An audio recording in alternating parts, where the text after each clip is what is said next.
আসসালামু আলাইকুম প্রিয় দর্শক, চ্যানেল আই সংবাদ এখন স্টুডিও থেকে আপনাদের শুভেচ্ছা সহ স্বাগত জানাচ্ছি। আর পুরো সংবাদ জুড়েই আপনাদের সঙ্গে থাকব আমি সাইদুর রহমান। আশা করছি আপনারা আমাদের সঙ্গে থাকবেন। এখন সবার আগে শুনুন যথারীতি ফ্রেশ আটা ময়দা সুজি সংবাদ শিরোনাম। শেষ দিনে উৎসব মুখর পরিবেশে সারা দেশে প্রার্থীদের মনোনয়নপত্র জমা, বিভিন্ন আসনে হেভিওয়েট প্রার্থীদের ঘিরে আগ্রহ। ১.৫ যুগ পর নয়াপল্টনে বিএনপির কেন্দ্রীয় কার্যালয়ে তারেক রহমান। দেশ গঠনে যার যার অবস্থান থেকে সচেষ্ট হওয়ার তাগিদ। জাতীয় নির্বাচন ও গণভোট আয়োজনে সরকার প্রস্তুত জানালেন প্রধান উপদেষ্টা। শান্তি বিঘ্নিত করার চেষ্টা কঠোরভাবে মোকাবেলার হুঁশিয়ারি। এনসিপিতে যোগ দিলেন আসিফ মাহমুদ সজীব ভূঁইয়া। নিজে নির্বাচন না করলেও দায়িত্ব নিলেন দলের নির্বাচন পরিচালনার কমিটির। এবং প্রকৃতি ও জীবন ফাউন্ডেশনের ১৭ বছরের পদার্পণ ও প্রকৃতি সংরক্ষণ পদক প্রদানে চ্যানেল আই জমকালো আয়োজন। জীববৈচিত্র্য ও বন্যপ্রাণী সংরক্ষণে গবেষণার তাগিদ।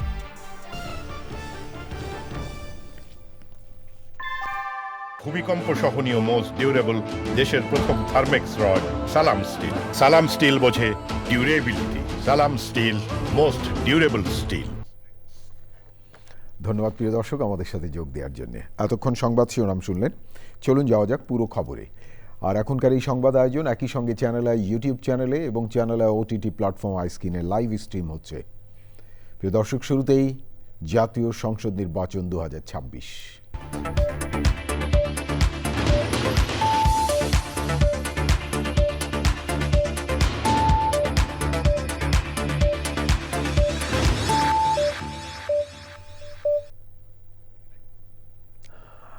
আসন্ন ত্রয়োদশ জাতীয় সংসদ নির্বাচনে সারা দিনে রাজধানীর বিভাগীয় কমিশনারের কার্যালয়ে ১৭৪টি মনোনয়নপত্র জমা দিয়েছেন ঢাকার ১৩ আসনের প্রার্থীরা।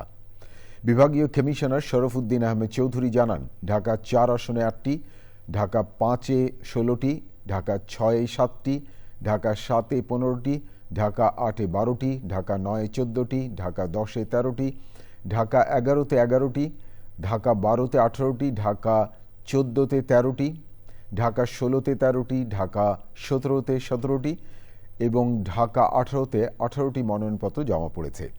এ সময় জমাদানের শেষ সময় হয় 10-12 জন প্রার্থী মনোনয়নপত্র জমা দিতে পারেননি। প্রিয় দর্শক, দেখুন মির্জা ইমতিয়াজের রিপোর্টে বিস্তারিত। আসন্ন ত্রয়োদশ জাতীয় সংসদ নির্বাচনের মনোনয়নপত্র জমা দেওয়ার শেষ দিনে উৎসবমুখর পরিবেশে ঢাকার 13টি আসনে মনোনয়নপত্র জমা দেন বিভিন্ন রাজনৈতিক দল, জোট ও স্বতন্ত্র প্রার্থীরা। রাজধানীর সেগুনবাগিচায় বিভাগীয় কমিশনারের কার্যালয়ে দিনভর ছিল নেতাকর্মীদের ভিড়। প্রার্থীদের ধারণা, এবারে নির্বাচনে প্রতিদ্বন্দ্বিতা হবে তীব্র।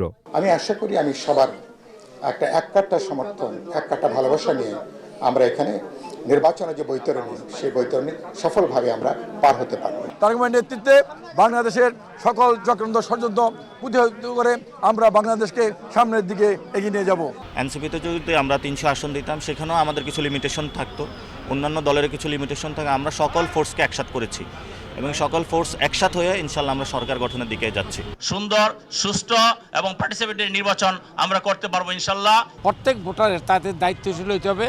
বাংলাদেশ জামায়াতে ইসলামী চায় একটি ইনসাফ ভিত্তিক সমাজ প্রতিষ্ঠিত করতে। আমি আশা করি আমাদের এই ঢাকা 12 আসনের জনগণ আমাকে স্বতন্ত্র প্রার্থী হিসাবে গ্রহণ করবেন। ঢাকা 17 আসনের বিএনপির ভারপ্রাপ্ত চেয়ারম্যান তারেক রহমানের মনোনয়নপত্র জমা দেন বিএনপি চেয়ারপারসনের উপদেষ্টা আব্দুস সালামের নেতৃত্বে 5 সদস্যের প্রতিনিধি দল। তারেক রহমান আগামী নির্বাচনে ইনশাআল্লাহ সরকার প্রধান হিসাবে দায়িত্ব নিয়ে এই দেশকে সামনের দিকে এগিয়ে নিয়ে যাবেন, উন্নয়নের দিকে নিয়ে যাবেন। রিটার্নিং কর্মকর্তা জানান, আচরণবিধি মেনেই মনোনয়নপত্র জমা দিচ্ছেন প্রার্থীরা। ঢাকা 4-এ আমরা মনোনয়নপত্র পেয়েছি 8টি, ঢাকা 5-এ 16টি, ঢাকা 6-এ 7টি, ঢাকা 7-এ 15টি, ঢাকা 8-এ 12টি, ঢাকা 9-এ 14টি, ঢাকা 10-এ 13টি, ঢাকা 11-টি, ঢাকা 12-18টি, ঢাকা 14-13টি, ঢাকা 16-13টি, ঢাকা 17-17টি এবং ঢাকা 18-17টি। এই মোট 174টি মনোনয়ন আমরা পেয়েছি। আমরা টোটাল মনোনয়নপত্র গ্রহণ করেছি 253টি। তফসিল অনুযায়ী 30শে ডিসেম্বর থেকে 4ঠা জানুয়ারি পর্যন্ত চলবে মনোনয়ন যাচাই বাছাই। Mirza Imtiaz, channel I, Dhaka. আসন্ন ত্রয়োদশ জাতীয় সংসদ নির্বাচনে রাজধানী বিভাগীয় কমিশনের কার্যালয়ে 174টি মনোনয়নপত্র জমা পড়েছে বলে জানিয়েছেন রিটার্নিং কর্মকর্তা শরফুদ্দিন আহমেদ চৌধুরী। এখানে মনোনয়নপত্র জমা দেন ঢাকার 13টি আসনের প্রার্থীরা। সারা দেশেও উৎসবমুখর পরিবেশে প্রার্থীরা মনোনয়নপত্র জমা দিয়েছেন। শেষ দিনে বিভিন্ন আসন থেকে মনোনয়নপত্র জমা দিয়েছেন বিএনপি, জামায়াতে ইসলামী, এনসিপি সহ বিভিন্ন রাজনৈতিক দলের তারকা এবং হেভিওয়েট প্রার্থীরা। মনোনয়নপত্র জমা দিয়েছেন স্বতন্ত্র প্রার্থীরাও। প্রিয় দর্শক, দেখুন সহকর্মী রিয়াজ ইসলামের রিপোর্টটি। নির্বাচন কমিশন ঘোষিত তফসিল অনুযায়ী ত্রয়োদশ জাতীয় সংসদ নির্বাচনে মনোনয়নপত্র জমা দেওয়ার শেষ দিন সোমবার বিকেল 5টা পর্যন্ত। ফেনী 1 আসনে বিএনপি মনোনীত প্রার্থী সাবেক প্রধানমন্ত্রী ও বিএনপি চেয়ারপারসন বেগম খালেদা জিয়ার পক্ষে বেলা 1:15টায় জেলা রিটার্নিং কর্মকর্তার কার্যালয়ে মনোনয়নপত্র জমা দেওয়া হয়। বগুড়া 7 আসনেও তার পক্ষে মনোনয়নপত্র জমা দেন বেগম জিয়ার উপদেষ্টা হেলালুজ্জামান। দেশনেত্রী বেগম খালেদা জিয়ার পক্ষে আমরা ফেনী 1-এর যে আমাদের যে মনোনয়ন সেটা আমরা সকলে একসঙ্গে মিলে আমরা সেটা জমা দিয়েছি। নেত্রীর পাশাপাশি সেখানে আমিও একটি জমা দিয়েছি আমার দলের পক্ষ থেকেই। দুপুরে ঢাকা 17 আসন থেকে বিএনপির ভারপ্রাপ্ত চেয়ারম্যান তারেক রহমানের পক্ষ থেকে মনোনয়নপত্র জমা দেওয়া হয়। বগুড়া 6 আসনেও বিএনপির ভারপ্রাপ্ত চেয়ারম্যানের পক্ষে মনোনয়নপত্র জমা দেন বগুড়া জেলা বিএনপির সভাপতি রেজাউল করিম বাদশা। ঠাকুরগাঁও 1 আসন থেকে মনোনয়নপত্র জমা দিয়েছেন বিএনপির মহাসচিব মির্জা ফখরুল ইসলাম আলমগীর। পূর্বে যেভাবে আমাকে সমর্থন দিয়েছেন এখনও সেইভাবে সমর্থন দিয়ে আমাকে ধানের শীর্ষে ভোট দিয়ে আমাকে আপনারা জয়যুক্ত করার জন্য আমাকে সাহায্য করবেন। ঢাকা 8 আসন থেকে বিএনপির স্থায়ী কমিটির সদস্য মির্জা আব্বাসের পক্ষ থেকে মুস্তাফিজুর রহমান হিরু ও আব্দুল বারেক মনোনয়নপত্র জমা দিয়েছেন। বেলা 1:40 চট্টগ্রাম 11 আসনে বিএনপির স্থায়ী কমিটির সদস্য আমির খসরু মাহমুদ চৌধুরী মনোনয়নপত্র জমা দেন। বাংলাদেশের মানুষ অধীর আগ্রহে অপেক্ষা করছে তার ভোটাধিকার প্রয়োগ করে তার নির্বাচিত প্রতিনিধির মাধ্যমে নির্বাচিত সংসদ করবে, নির্বাচিত সরকার করবে, যেই সরকার জনগণের কাছে, যেই সংসদ জনগণের কাছে দায়বদ্ধ থাকবে। ঢাকা 2 আসনে মনোনয়নপত্র জমা দেন আমানুল্লাহ আমান। ফ্রি অ্যান্ড ফেয়ার নির্বাচনের মধ্য দিয়ে জনগণ তাদের সরকার প্রতিষ্ঠা করবে। বিএনপি জনগণের পাশে ছিল, জনগণের পাশে থাকবে এবং এটাই প্রত্যাশা জনগণের, সেই অনুযায়ী বিএনপি কাজ করছে। ঢাকা 13 আসনে বিএনপি মনোনীত প্রার্থী ববি হাজ্জাজ মনোনয়নপত্র জমা দিয়েছেন। নরসিংদী 2 আসনে মনোনয়ন ফর্ম জমা দিয়েছেন বিএনপির স্থায়ী কমিটির সদস্য ডক্টর আব্দুল মঈন খান। একই আসনে মনোনয়নপত্র জমা দিয়েছেন এনসিপি প্রার্থী সারওয়ার তুষার। যখন গণতান্ত্রিক প্রক্রিয়ায় জনগণের ইচ্ছায় ভোটে একটি সুষ্ঠু নিরপেক্ষ ভোটে নির্বাচিত হয়ে যখন জবাবদিহিমূলক একটি সরকার এদেশে প্রতিষ্ঠিত হবে তখনই সেটা সম্ভব হবে। ঢাকা 15 আসনে জামাত ইসলামীর আমির ডাক্তার শফিকুর রহমানের পক্ষে মনোনয়নপত্র জমা দিয়েছেন দলের নেতাকর্মীরা। বাংলাদেশ জামাত ইসলামীর সংগ্রামী আমির ডাক্তার শফিকুর রহমান সাহেবের পক্ষ থেকে ঢাকা 15 আসনে মিরপুর এবং কাপরুল এই আসনে তার পক্ষ থেকে আমরা এখানে নমিনেশন পেপার সাবমিট করলাম। খুলনা 5 আসনে মনোনয়নপত্র জমা দিয়েছেন জামাতের সেক্রেটারি জেনারেল মিয়া গোলাম পরোয়ার। ঢাকা 11 আসন থেকে এনসিপির আহ্বায়ক নাহিদ ইসলামের পক্ষে দলের নেতাকর্মীরা মনোনয়নপত্র জমা দিয়েছেন। ঢাকা 8 আসনে মনোনয়নপত্র জমা দিয়েছেন এনসিপির মুখ্য সমন্বয়ক নাসিরউদ্দিন পাটোয়ারি। ঢাকা 12 আসন থেকে বিএনপি জোটে থাকা বিপ্লবী ওয়ার্কার্স পার্টির সাধারণ সম্পাদক সাইফুল হক মনোনয়নপত্র জমা দিয়েছেন। ঢাকা 7 আসনে জাতীয় পার্টি মনোনীত প্রার্থী সাইফুদ্দিন খান মিলন মনোনয়নপত্র জমা দিয়েছেন। ব্যারিস্টার রুমিন ফারহানা ব্রাহ্মণবাড়িয়া 2 আসনে স্বতন্ত্র প্রার্থী হিসেবে মনোনয়নপত্র দাখিল করেছেন। আমি বাংলাদেশের সকল মানুষের কাছে দোয়া চাই, আমার এই উপজেলার মানুষ যেই ভালোবাসা এবং আস্থা বিশ্বাস আমার প্রতি রেখেছে আমি যেন তার উপযুক্ত প্রতিদান দিতে পারি। রিয়াজ ইসলাম, চ্যানেল আই।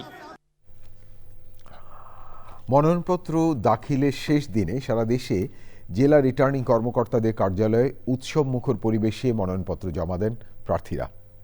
প্রিয় দর্শক, এ বিষয়ে বিস্তারিত জানাচ্ছেন মিথিলা নাজনীন। ত্রয়োদশ জাতীয় সংসদ নির্বাচনে উৎসব মুখর পরিবেশে বগুড়া ৬ আসনে এবং বগুড়া ৭ আসনে মনোনয়ন দাখিল করেন বিভিন্ন দলের নেতাকর্মীরা। ফেনীর ৩টি আসনেও নেতাকর্মীরা মনোনয়নপত্র জমা দিয়েছেন। পার্বত্য অঞ্চল খাগড়াছড়িতে একটি মাত্র নির্বাচনী আসন রয়েছে, সেখানেও উৎসব মুখর পরিবেশে মনোনয়নপত্র জমা দেয়া হয়। কুষ্টিয়ায় উৎসব মুখর পরিবেশে ৪টি সংসদীয় আসনে বিভিন্ন দলের মনোনীত প্রার্থীরা মনোনয়নপত্র দাখিল করেছেন। মানিকগঞ্জের ৩টি আসনে বিএনপি, জাতীয় পার্টি ও জামায়াত জোট সহ অন্যান্য দলের ২৯ জন প্রার্থী উৎসব মুখর পরিবেশে মনোনয়নপত্র জমা দিয়েছেন। নাটোরের ৪টি আসনে বিভিন্ন রাজনৈতিক দল ও স্বতন্ত্র প্রার্থীরা মনোনয়নপত্র জমা দেন। রাজশাহীর ৬টি আসনে উৎসব মুখর পরিবেশে মনোনয়নপত্র জমা দেন আগ্রহী প্রার্থীরা। মাগুরায় মনোনয়নপত্র জমা দিয়েছে বিভিন্ন দলের প্রার্থীরা। ঠাকুরগাঁও ১ আসনের জন্য জেলা রিটার্নিং কর্মকর্তার কার্যালয়ে মনোনয়নপত্র জমা দিয়েছেন ত্রয়োদশ জাতীয় সংসদ নির্বাচনের অংশ নিতে যাওয়া প্রার্থীরা। রংপুরে রিটার্নিং কর্মকর্তার কার্যালয়ে মনোনয়নপত্র জমাদান শেষে নির্বাচনের সুষ্ঠু পরিবেশ কামনা করে জয়ের আশাবাদ ব্যক্ত করেন প্রার্থীরা। সিলেট ৫ জকিগঞ্জ কানাইঘাট আসনের প্রার্থীরা জেলা রিটার্নিং কর্মকর্তার কার্যালয়ে মনোনয়ন ফরম জমা দেন। নোয়াখালী ৬ হাতিয়া আসনে মনোনয়নপত্র জমা দিয়েছেন আগ্রহী প্রার্থীরা। নোয়াখালীর ৬টি সংসদীয় আসনে ৮৬ জন প্রার্থী মনোনয়নপত্র কিনেছেন। টাঙ্গাইল ৮ আসনে আগ্রহী প্রার্থীরা নিজ নিজ দলের সমর্থকদের নিয়ে মনোনয়নপত্র জমা দেন। বরিশালের ৬টি সংসদীয় আসনের বিপরীতে এ পর্যন্ত মোট ৪৯টি মনোনয়ন ফর্ম বিতরণ করা হয়েছে। সোমবার সকাল থেকে চলে জমাদান কার্যক্রম। মনোনয়নপত্র জমা কার্যক্রম চলে বিকেল ৫টা পর্যন্ত। Mithila Naznin, channel I. দেশকে নতুন করে গড়ে তোলা আহ্বান জানিয়েছেন বিএনপির ভারপ্রাপ্ত চেয়ারম্যান তারেক রহমান। ১৭ বছর পর নয়াপল্টনে বিএনপি কেন্দ্রীয় কার্যালয়ে গিয়ে নেতাকর্মীদের উদ্দেশ্যে তিনি বলেছেন, প্রত্যেকে নিজেদের অবস্থান থেকে দেশের জন্য কিছু করার চেষ্টা করতে হবে। রিপোর্টে আরও জানাচ্ছেন চকর মালিতা। বিপুল মানুষের বর্ণাঢ্য অভ্যর্থনায় দেশে ফিরে সোমবার বিকেলে প্রথমবারের মতো নয়াপল্টনে বিএনপির কেন্দ্রীয় কার্যালয়ে যান দলের ভারপ্রাপ্ত চেয়ারম্যান তারেক রহমান। ১৭ বছর পর নেতাকে দেখতে নয়াপল্টনের পথে ছিল জনতার উত্তাল স্রোত। নেতা কর্মীদের সঙ্গে শুভেচ্ছা বিনিময় করেই তারেক রহমান কার্যালয়ের ভেতর থেকে দোতলার দক্ষিণের খোলা বারান্দায় চলে আসেন। নয়াপল্টনের পুরো এলাকা তখন লোকে লোকারণ্য। আশেপাশের বাড়ির ছাদ থেকেও জনতা স্বাগত জানান তারেক রহমানকে। উপস্থিত জনতার উদ্দেশ্যে তাৎক্ষণিক কথা বলেন তারেক রহমান। আমরা যদি এখন এই রাস্তাটা বন্ধ করে রাখি তাহলে সাধারণ মানুষের চলাফেরার অসুবিধা হবে। যেহেতু আমাদের আজকে এখানে কোনো কর্মসূচি নেই, সেই জন্য আমরা চেষ্টা করি যত দ্রুত সম্ভব রাস্তাটাকে খুলে দেওয়ার জন্য, যাতে সাধারণ মানুষ চলাফেরা করতে পারে স্বাভাবিক। দেশ গড়ার আহ্বান জানান বিএনপির ভারপ্রাপ্ত চেয়ারম্যান। আমাদের যার যতটুকু অবস্থান আছে সেখান থেকে আসুন, আমরা আমাদের দেশটাকে নতুন করে গড়ে তোলার চেষ্টা করি। যার পক্ষে যতটুকু সম্ভব আমরা সচেষ্ট হই দেশের জন্য। কোথাও যদি রাস্তায় একটি কাগজ পড়ে থাকে, ময়লা হয়ে থাকে, দরকার হলে সেটাকে আমরা সরিয়ে দিব। এভাবে ছোট ছোট করে কাজ করার মাধ্যমে আমরা দেশটাকে গড়ে তুলে আসুন। সাধারণ মানুষের জন্য আবারও দ্রুত রাস্তা খালি করতে বলে সংক্ষিপ্ত বক্তৃতা শেষ করেন তারেক রহমান। Chakor Malitha, channel I, Dhaka. মা বেগম খালেদা জিয়াকে দেখতে রাতে এভার কেয়ার হাসপাতালে গেছেন তারেক রহমান। প্রিয় দর্শক, সেখানে আছেন আমাদের সহকর্মী ওবায়দুল রশিদ। সরাসরি যাচ্ছি তার কাছে। নিউজ স্টুডিও থেকে আমি সাইদুর রহমান বলছি। ওবায়দুল, নিশ্চয়ই আপনি আমাকে শুনতে পাচ্ছেন। ওবায়দুল, তারেক রহমান কখন হাসপাতালে গেছেন এবং বেগম খালেদা জিয়ার স্বাস্থ্যের কোনো আপডেট আছে কিনা আপনার কাছে বিস্তারিত যদি আমাদেরকে একটু জানান।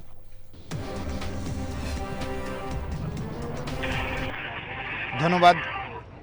বিএনপির ভারপ্রাপ্ত চেয়ারম্যান তারেক রহমান বিএনপি চেয়ারপারসন সাবেক প্রধানমন্ত্রী বেগম খালেদা জিয়ার স্বাস্থ্যের খোঁজ খবর নিতে রাত 10টার পরে এভারকেয়ার হাসপাতালে এসেছেন এবং সর্বশেষ খবর যদি বলি তাহলে সেটি হচ্ছে যে এই মুহূর্তে বেগম খালেদা জিয়ার স্বাস্থ্যের বিষয়ে যে মেডিকেল টিম রয়েছে তাদের আসলে একটি বৈঠক চলছে এবং এই বৈঠকের পরে একটি প্রেস ব্রিফ হওয়ার কথা রয়েছে, যেখানে নিয়মিত আসলে বেগম খালেদা জিয়ার মেডিকেল টিমের সদস্য ও দলের বিএনপির স্থায়ী কমিটির সদস্য AZM জাহিদ হোসেন ব্রিফ করেন। তার একটি ব্রিফ করার কথা রয়েছে এবং সেটি অবশ্যই এই যে বৈঠকটি এখন চলছে মেডিকেল টিমের, সেই বৈঠকের পরে। তো বিএনপির ভারপ্রাপ্ত চেয়ারম্যান তারেক রহমান তিনি এখনও ভিতরেই অবস্থান করছেন এবং সেই বিষয়টি আমরা জানতে পেরেছি এবং পরবর্তীতে যখন আসলে এই ব্রিফটা হবে তখন আসলে আমরা আরও জানতে পারবো। তো আপনার মাধ্যমে দর্শকদের জানিয়ে রাখি যে এর আগে যে ব্রিফটি হয়েছিল সেখানে কিন্তু উল্লেখ করা হয়েছিল যে বিএনপি চেয়ারপারসন খালেদা জিয়া তিনি আসলে সংকটময় অবস্থা পার করছেন এবং বেগম খালেদা জিয়ার জন্য দেশবাসীর কাছে দোয়া চেয়েছেন তারেক রহমান এবং সেই সঙ্গে তার যে স্বাস্থ্যের বিষয়টি সেটি আসলে দেশি বিদেশি চিকিৎসকরা আসলে পর্যবেক্ষণ করছেন, চিকিৎসা দিচ্ছেন এবং এরপরে যে এখন যে বৈঠক চলছে তারপরে যে ব্রিফ হবে সেখান থেকে আসলে আমরা পরবর্তীতে দর্শকদের বেগম খালেদা জিয়ার স্বাস্থ্যের বিষয়ে নতুন কোনো আপডেট থাকলে তা জানাতে পারবো। ওবায়দুল, অনেক ধন্যবাদ আপনাকে এভারকেয়ার হাসপাতালের সামনে থেকে বেগম খালেদা জিয়ার সর্বশেষ পরিস্থিতি জানানোর জন্য। প্রধান উপদেষ্টা অধ্যাপক মোহাম্মদ ইউনূস বলেছেন, জাতীয় সংসদ নির্বাচন এবং গণভোট সফলভাবে সম্পন্ন করতে সব ধরনের প্রস্তুতি নেওয়া হয়েছে। রাষ্ট্রীয় অতিথি ভবন যমুনায় ঢাকায় যুক্তরাষ্ট্রের chargé d'affaires Tracey Ann জ্যাকবসনের সঙ্গে বিদায়ী সাক্ষাৎ শেষে তিনি আরও বলেন, নির্বাচনের আগে শান্তি বিঘ্নিত করার যে কোনো চেষ্টা কঠোরভাবে মোকাবেলা করা হবে। সাক্ষাতে জাতীয় সংসদ নির্বাচন ও গণভোট, বাণিজ্য, বেসরকারি বিমান চলাচল, সরকারের নেয়া শ্রম সংস্কার ও দুদেশের সামগ্রিক দ্বিপক্ষীয় সম্পর্ক নিয়ে আলোচনা হয়। ট্রেসি অ্যান্ড জ্যাকবসন গত 17 মাসে প্রধান উপদেষ্টার নেতৃত্বের প্রশংসা করেন। ফেব্রুয়ারি নির্বাচন আয়োজনের বিষয়ে যুক্তরাষ্ট্র সরকারের সমর্থন পুনর্ব্যক্ত করেন তিনি। অন্তর্বর্তী সরকারের নেয়া সংস্কার উদ্যোগের প্রশংসা করে মার্কিন চার্জ দ্য অ্যাফেয়ার্স বিশেষভাবে নতুন শ্রম আইনকে অসাধারণ এবং ব্যতিক্রমী বলে উল্লেখ করেন। অধ্যাপক ইউনূস বলেন, বাংলাদেশের দক্ষিণ পূর্ব এলাকায় আশ্রয় শিবিরগুলোতে বসবাসরত 1 মিলিয়নের বেশি বাস্তুচ্যুত রোহিঙ্গার জন্য জীবন রক্ষাকারী মানবিক সহায়তায় যুক্তরাষ্ট্র এককভাবে সবচেয়ে বড় দাতা। ভবিষ্যতেও এই সহায়তা অব্যাহত থাকবে বলে আশা প্রকাশ করেন তিনি। অন্তর্বর্তী সরকারের সাবেক উপদেষ্টা আসিফ মাহমুদ সজীব ভূঁইয়া জাতীয় নাগরিক পার্টি এনসিপিতে যোগ দিয়েছেন। ত্রয়োদশ জাতীয় সংসদ নির্বাচনে প্রার্থী হননি আসিফ, তবে তিনি নির্বাচন পরিচালনা কমিটির প্রধান হিসেবে কাজ করবেন। জরুরি সংবাদ সম্মেলনে এনসিপির নেতারা বলেন, আসিফ মাহমুদ এনসিপির মুখপাত্র হিসেবে দায়িত্ব পালন করবেন। এনসিপিতে যোগ দিয়ে আসিফ জুলাই গণঅভ্যুত্থানের শহীদদের আকাঙ্ক্ষা পূরণ করতে আগামীতে কাজ করার প্রত্যাশা ব্যক্ত করেন। বিস্তারিত জাকিয়া আক্তারের রিপোর্টে। জাতীয় নাগরিক পার্টি এনসিপিতে যোগ দিয়েছেন অন্তর্বর্তী সরকারের সাবেক উপদেষ্টা আসিফ মাহমুদ সজীব ভূঁইয়া। তিনি আসন্ন জাতীয় সংসদ নির্বাচনে অংশ নেবেন না বলেও ঘোষণা দেন। বাংলা মোটরে এনসিপির কেন্দ্রীয় কার্যালয়ে দলটির আহ্বায়ক নাহিদ ইসলাম জরুরি সংবাদ সম্মেলনে জানান, আসিফ মাহমুদ সজীব ভূঁইয়া দলের মুখপাত্র ও এনসিপির নির্বাচন পরিচালনা কমিটির প্রধান হিসেবে দায়িত্ব পালন করবেন। জরুরি সভার সিদ্ধান্ত মোতাবেক আমরা জনাব আসিফ মাহমুদ সজীব ভূঁইয়াকে জাতীয় নাগরিক পার্টি এনসিপির মুখপাত্রের দায়িত্ব দিচ্ছি এবং এই নির্বাচনকালীন সময়ে এই নির্বাচনে কর্মযোগ্য এই গুরুভার এবং আমি এই সময় সংগঠনটাকে ধরে রাখার জন্য জনাব আসিফ মাহমুদ সজীব ভূঁইয়া তিনি এবারে নির্বাচনে অংশগ্রহণ করবেন না, বরং জাতীয় নাগরিক পার্টি এনসিপির মনোনীত প্রার্থী যারা রয়েছেন তারা যাতে জিতে আসতে পারে এবং সংসদে গিয়ে বাংলাদেশের মানুষের গণঅভ্যুত্থানের পক্ষের কণ্ঠস্বর হয়ে উঠতে পারে সেজন্য তিনি কাজ করবেন। এনসিপিতে যোগ দিয়ে আসিফ মাহমুদ জুলাই অভ্যুত্থানের শহীদদের আকাঙ্ক্ষা পূরণে দৃঢ়ভাবে কাজ করার অঙ্গীকার করেন। আমি মনে করি যে আমার একজনের সংসদে যাওয়ার থেকে আমাদের জুলাই গণঅভ্যুত্থানের সহযোদ্ধাদের আরও অসংখ্য সংখ্যায় সংসদে যাওয়ার ক্ষেত্রে যদি আমি অবদান রাখতে পারি, আমার দায়িত্ব যথাযথভাবে পালন করতে পারি, তাহলে এর থেকে বড় সাফল্য আর কিছু হতে পারে না।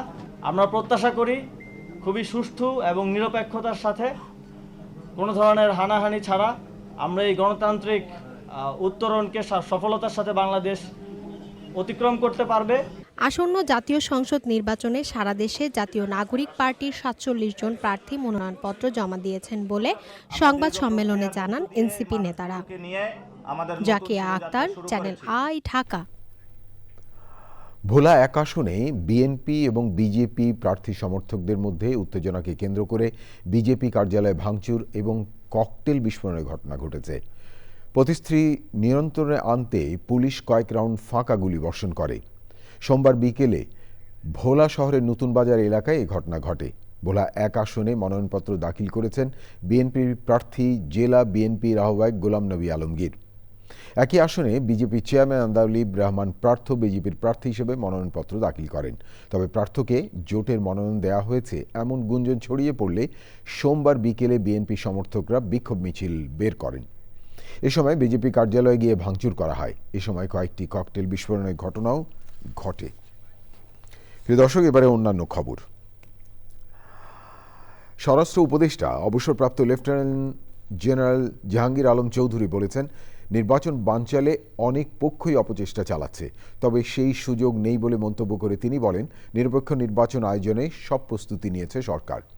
বিজেপি দিবসের অনুষ্ঠানে তিনি আরও বলেন, সীমান্ত দিয়ে অবৈধ অস্ত্র প্রবেশ প্রতিরোধে বর্ডার গার্ড বাংলাদেশ তৎপর। প্রিয় দর্শক, আরও জানাচ্ছেন মোস্তফা মল্লিক। নানা আনুষ্ঠানিকতায় পালিত হল ২২৭ বছরের ঐতিহ্যবাহী বর্ডার গার্ড বাংলাদেশ বিজিবি দিবস। দিবসটি উপলক্ষে বীরত্ব ও ঐতিহ্যের গৌরবমণ্ডিত এই আধা সামরিক বাহিনীর প্রধান কার্যালয় পিলখানা সদর দপ্তরে ৭২ সদস্যকে কৃতিত্বপূর্ণ কাজের স্বীকৃতি হিসেবে পদক প্রদান করা হয়।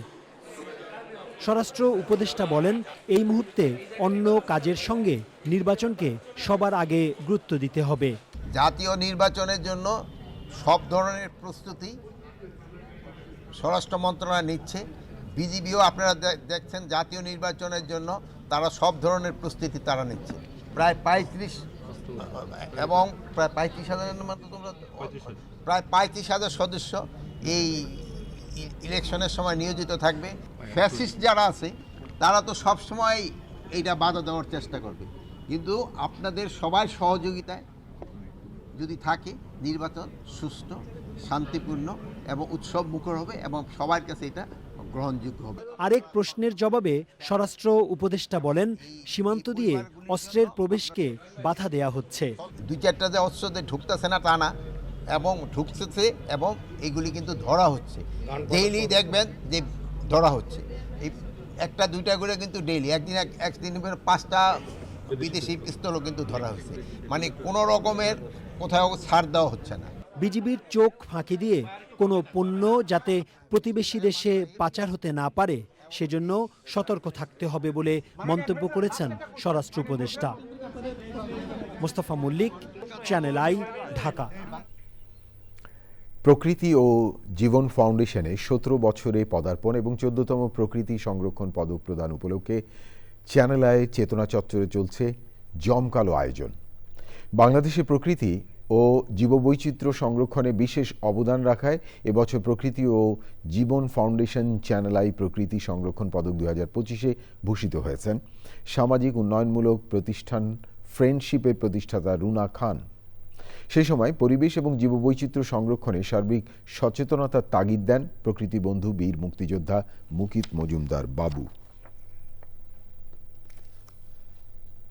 বাংলাদেশের বয়স কিন্তু বেড়ে যাচ্ছে দিন দিন, কিন্তু পরিবেশ প্রকৃতির অবস্থা শোচনীয় হচ্ছে। এই যে দিন দিন আমরা শোচনীয় একটি পরিবেশে পড়ে যাচ্ছি, আমাদের ভবিষ্যৎ প্রজন্ম, আমরা খারাপ তো আছি, আমাদের ভবিষ্যৎ প্রজন্মের জন্য কিন্তু একটা এমন একটি পরিস্থিতি করে যাচ্ছি, এটা দুর্বিষহ অবস্থায় কিন্তু তারা পড়ে যাবে আমরা যদি এখনই সচেতন না হই। আমাদের এই সচেতনতা আমাদের এই কর্ম, আমাদের নানামুখী কর্মই কিন্তু আমাদের এই দেশটাকে ভালো রাখতে পারবে।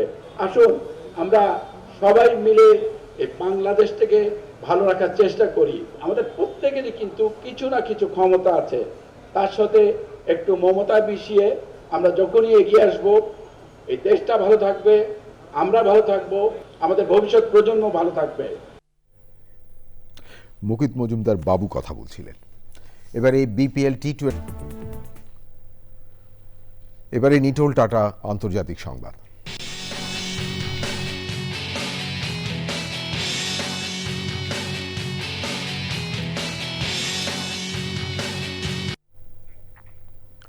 তাইওয়ানের চারপাশে সামরিক মহড়া চালাচ্ছে চীন।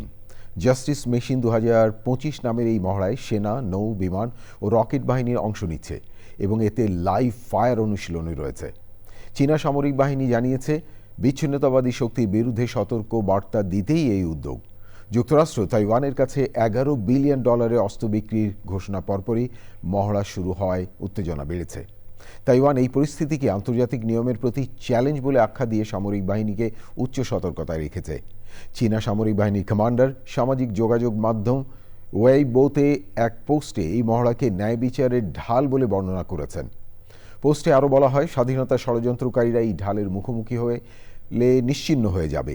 প্রাথমিক কিছু মহড়া শুরু হলেও চীনা সামরিক বাহিনী জানিয়েছে, মঙ্গলবার স্থানীয় সময় সকাল 8টা থেকে সন্ধ্যে 6টা পর্যন্ত বড় পরিসরে অনুশীলন চালানো হবে। Bangladesh crime reporters council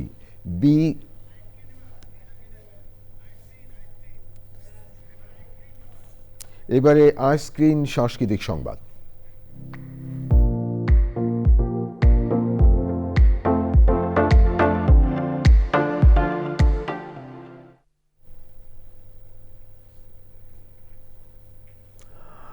Bangladesh crime reporters council BCRC উদ্যোগে মহান বিজয় দিবস 2025 উদযাপন উপলক্ষে মুক্তিযুদ্ধের আকাঙ্ক্ষায় বৈষম্যহীন নতুন দেশ গড়া হোক বিজয় দিবসের অঙ্গীকার শীর্ষক আলোচনা সভা ও বিজয় দিবস সম্মাননা প্রদান অনুষ্ঠান আয়োজন করা হয়।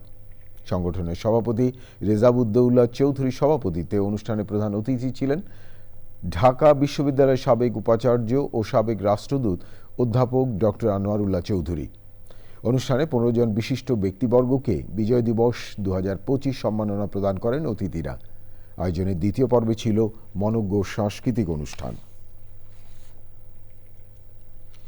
প্রিয় দর্শক, এবারে ঢাকা ব্যাংক PLC বাণিজ্য সংবাদ।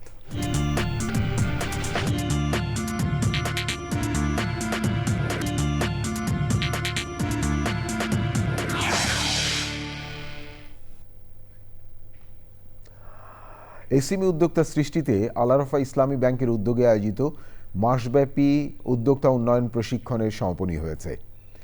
ব্যাংকে ট্রেনিং ইনস্টিটিউটে এই প্রশিক্ষণ কর্মসূচি বাস্তবায়িত হয় অর্থ মন্ত্রণালয় ও বাংলাদেশ ব্যাংকের স্পেশাল প্রোগ্রাম ডিপার্টমেন্টের SICIP প্রকল্পের আওতায়। সমাপনী অনুষ্ঠানে 25 জন প্রশিক্ষণপ্রাপ্ত ক্ষুদ্র উদ্যোক্তার মাঝে সার্টিফিকেট বিতরণ করা হয় এবং তারা তাদের ভবিষ্যৎ ব্যবসা উন্নয়ন পরিকল্পনা উপস্থাপন করেন। অনুষ্ঠানে প্রধান অতিথি ছিলেন বাংলাদেশ ব্যাংকের নির্বাহী পরিচালক হোসনে আরা শিখা।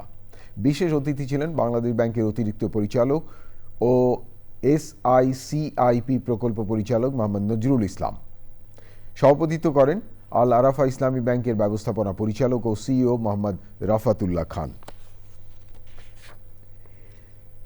ইন্টারন্যাশনাল এক্সপোকে সামনে রেখে বাংলাদেশ কৃষি বিশ্ববিদ্যালয়ে বিশেষ সেমিনার এবং আলোচনা সভা হয়েছে।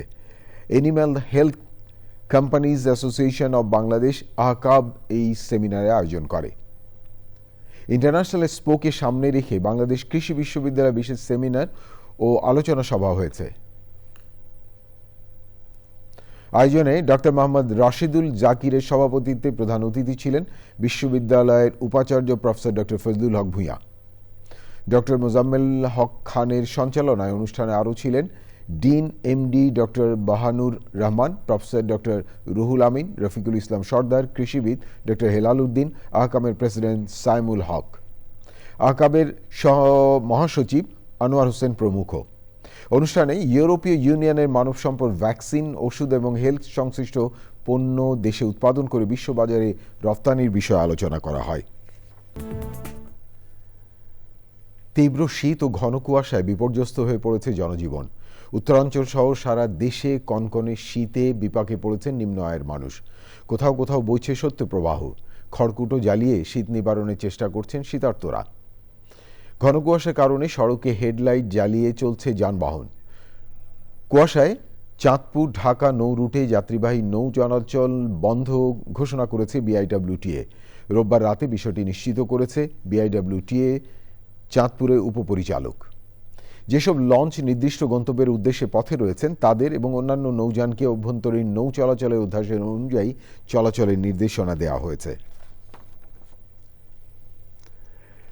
মৎস্য ও প্রাণী সম্পদ উপদেষ্টা ফরিদা আক্তার বলেছেন, বিশ্বের সাথে তাল মিলিয়ে দেশের টেকসই উন্নয়ন অগ্রযাত্রা নিশ্চিতে পরিবেশ বান্ধব প্রযুক্তি এবং জীবনাচার নিশ্চিতের বিকল্প নেই। রাজধানী তুলা উন্নয়ন বোর্ডে মৎস্য ও প্রাণী সম্পদ মন্ত্রণালয় আয়োজিত জাতিসংঘ জলবায়ু সম্মেলনে COP30 অংশগ্রহণ পরবর্তী ডিব্রিফিংয়ে যুক্ত হয়ে কথা বলেন তিনি। বলেন, উন্নয়নের নামে অদূরদর্শী কর্মকাণ্ড বন্ধ করার পাশাপাশি NDC বাস্তবায়ন জরুরি। আয়োজনে যুক্ত হয়ে বক্তারা ভবিষ্যৎ প্রজন্মের বাসযোগ্য ধরিত্রী বিনির্মাণে জীবাশ্ম জ্বালানি বর্জন এবং নবায়নযোগ্য জ্বালানির ব্যবহার বাড়াতে ঐক্যবদ্ধ প্রয়াসের তাগিদ দেন।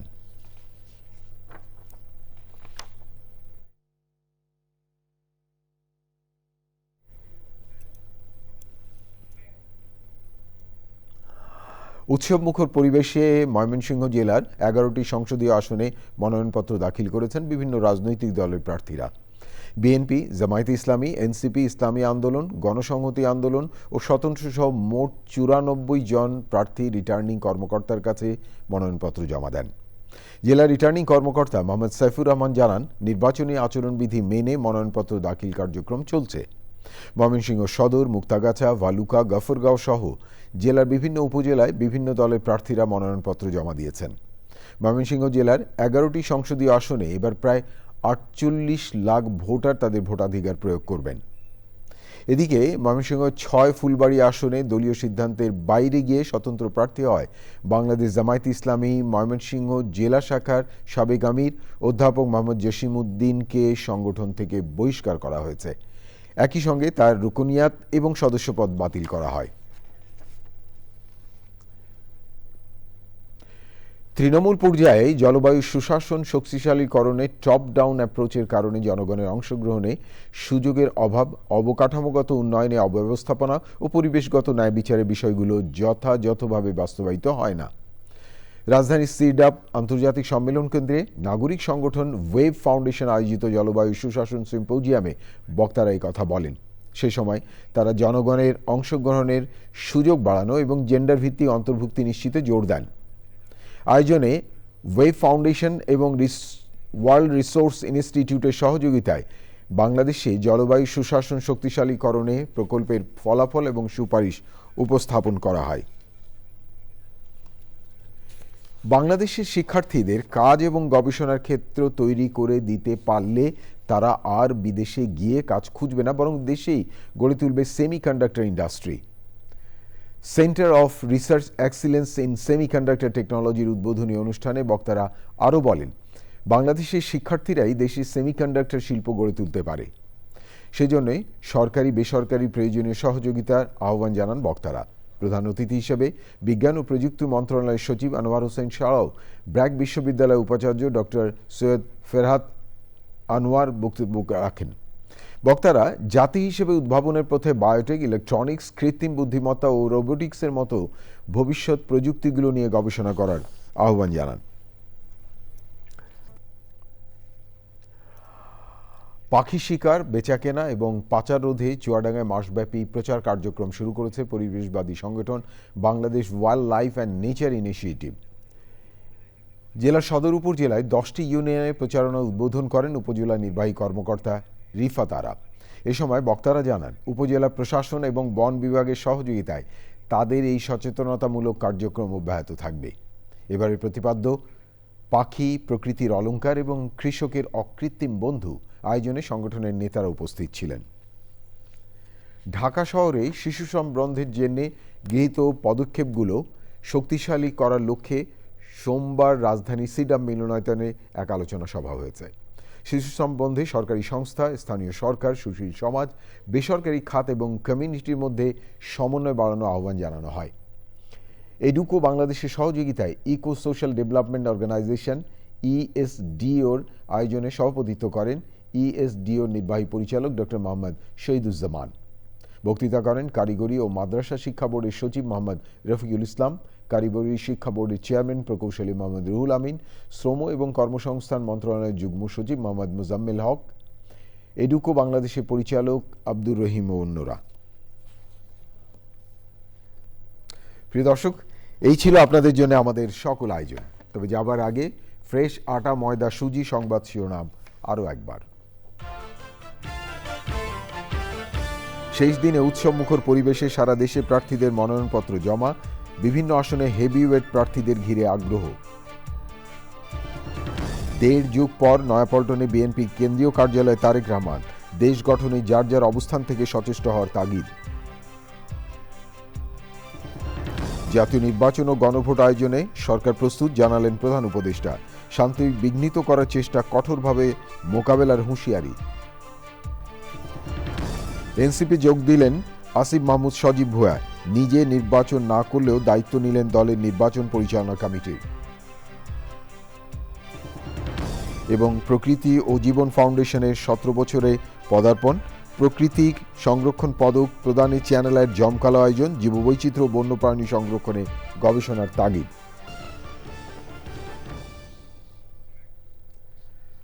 প্রিয় দর্শক, এতক্ষণ চ্যানেল আই সংবাদ দেখার জন্য অসংখ্য ধন্যবাদ। ভালো থাকবেন আর ভালো রাখবেন সবাইকে।